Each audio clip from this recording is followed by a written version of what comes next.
Bonjour à toutes et à tous, donc bienvenue dans ce nouveau podcast. Donc ce podcast est un petit rappel bref avant vos épreuves orales. Donc celles qui vont bientôt passer l'oral, écoutez attentivement ce que je vais dire parce que ça peut faire largement la différence pour votre épreuve. Donc j'ai fait plein de vidéos au sujet de l'oral, donc je ne vais pas reparler de tout ce que j'ai dit, mais je peux vous dire que d'après tous les retours que j'ai depuis ces dernières années et notamment depuis qu'il y a le nouveau décret, j'ai remarqué, parce que je le fais absolument avec les élèves que j'ai dans la prépa, lorsque vous faites votre oral, vous devez absolument parler du nouveau décret dans le détail. C'est la seule chose que aucune élève a l'habitude de faire. Lorsque je fais des accompagnements, je le rappelle, mais je le dis une fois de plus ici pour celles qui seraient passées à côté de l'information, parce que oui, des fois il y a des choses aussi qui sont écrites dans la prépa, mais que des fois je pense que tout le monde ne la regarde pas en entière, certaines ont pas le temps, du coup elles la font vite, etc. Donc peut-être que vous allez passer à côté de l'information même si vous êtes dans la prépa. Donc je fais une annonce ici. Parler du nouveau décret au niveau de la restructuration, donc de la formation, des nouveaux blocs, des nouveaux modules, etc. Et alors au niveau de la durée aussi, vous pouvez en parler, mais ce qui va vraiment être pertinent, c'est de parler des nouveaux soins infirmiers que peuvent faire les auxiliaires de puériculture sous la responsabilité d'une infirmière, d'une puéricultrice ou d'une sage-femme. Il y en a 8 de nouveaux soins. Il faut que vous les connaissiez par cœur et que vous les citiez pendant l'oral. N'attendez pas qu'on vous pose des questions, parce que si vous n'avez pas la question, c'est dommage, parce que vous enlevez une grande valeur à ce que pourrait être votre candidature et votre présentation. Donc, lorsque vous faites votre présentation, glissez absolument une partie plutôt vers le milieu de votre texte pour être sûr de ne pas être coupé, parce que je le rappelle que vous pouvez éventuellement être coupé pendant votre oral. Alors ça ne veut pas dire que ce que vous faites n'est pas bien, c'est souvent une question de timing. Donc c'est vrai qu'il y a des élèves qui ont le temps de faire un oral et de parler 10 minutes et avoir 5 minutes de questions, et il y en a qui n'ont pas le temps, qui sont coupés.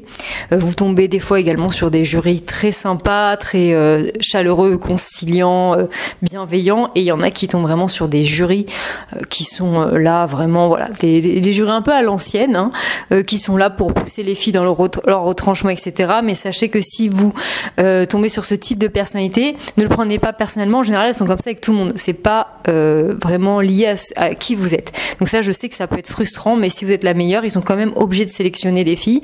Donc, soyez la meilleure dans tous les cas. Donc, je reviens à mes moutons. Voilà, parlez absolument de ce nouveau décret. Donc, dans le nouveau décret, il y a 8 nouveaux soins. Sur ces 8 nouveaux soins, parfois il y a des membres du jury qui disent, notamment par rapport à la pose de suppositoire, que non, on ne met pas de suppositoire, que c'est trop intrusif, trop violent, etc. Or, quand on parle de suppositoire du décret, ce n'est pas dans le cadre, par exemple, un enfant a de la fièvre et au lieu de lui donner du Doliprane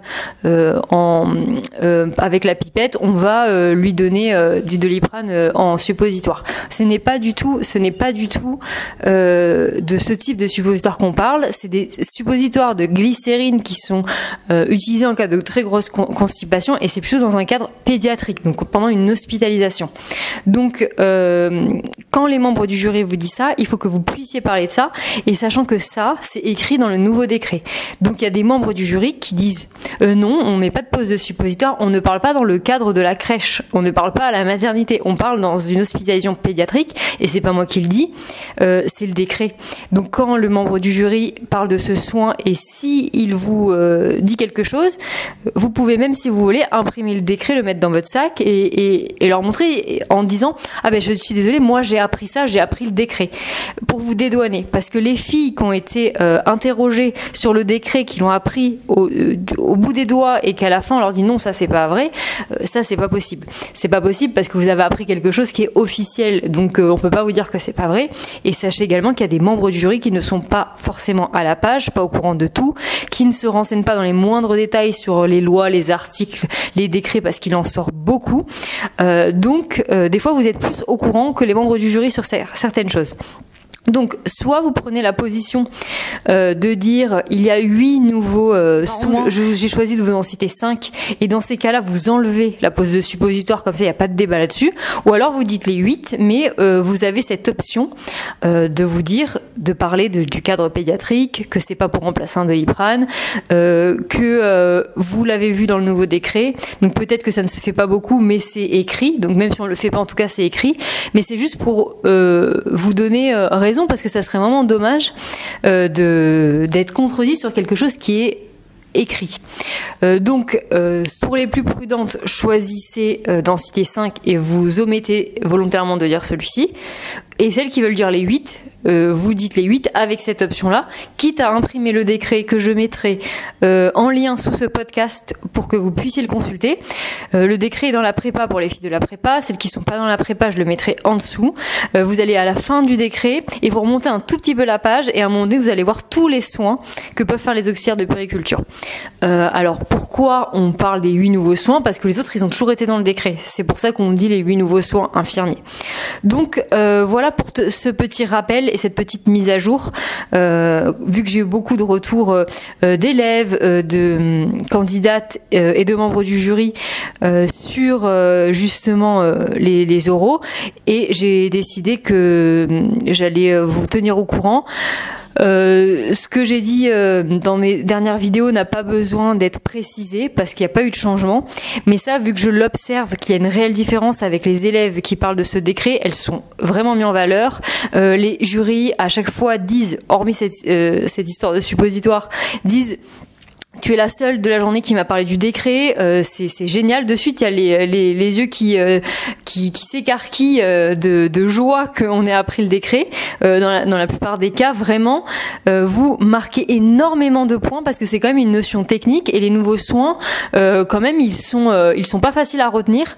Recueil de glycémie par captation capillaire, transdermique, etc. C'est des mots vraiment techniques liés du coup au paramédical, au médical. Donc c'est vrai que ça fait son petit effet au niveau de votre motivation et du fait que vous soyez quelqu'un de très pointu. Et ça, c'est apprécié dans notre profession parce que forcément, il faut être pointu, il faut être rigoureuse, il faut être minutieuse, il faut être un peu perfectionniste parce qu'on a une telle responsabilité dans nos paroles et dans nos actes. Donc, c'est vrai que ça vous met en valeur. Donc, mesdemoiselles et mesdames, je vous conseille vraiment d'apprendre ce décret sur le bout des doigts et de le ressortir le jour de l'oral. Déjà, pour votre connaissance personnelle, c'est très utile, mais vous allez vraiment briller le jour de l'oral si vous arrivez à placer ce décret. Évidemment, ce décret jouera une partie de on va dire la prestation que vous allez faire, et bien entendu le reste doit être également à la hauteur, et pour ça vous pouvez utiliser les vidéos que j'ai fait dernièrement pour ça. Et si vous avez besoin d'avoir un accompagnement pour l'oral, sachez également que pour celles qui n'ont pas le temps de faire la prépa parce que l'oral est bientôt, sachez qu'on a aussi un module qui est lié justement et un accompagnement juste pour l'oral. Donc si vous voulez avoir que ça et pas la prépa, c'est parce que votre dossier est déjà envoyé, c'est absolument possible. Donc toutes les infos sont dans la description sous cette vidéo. Et pour celles qui veulent connaître l'ensemble de mes programmes, qui ont du temps, vous pouvez aller sur mon site futurap.fr, rubrique nos formations. À ce moment-là, il y a tous nos programmes. Et sinon, si vous voulez que la prépa, c'est le site franceprepa.com. Et sinon, comme je vous l'ai dit, je vous mets également le lien pour faire les accompagnements coaching oral sous ce podcast et le décret que vous devez vraiment connaître par cœur. J'espère que ce podcast vous aidera. Faites-moi un retour après votre oral pour me dire si justement vous avez bluffé le jury, et je vous dis à bientôt pour une prochaine vidéo. Au revoir.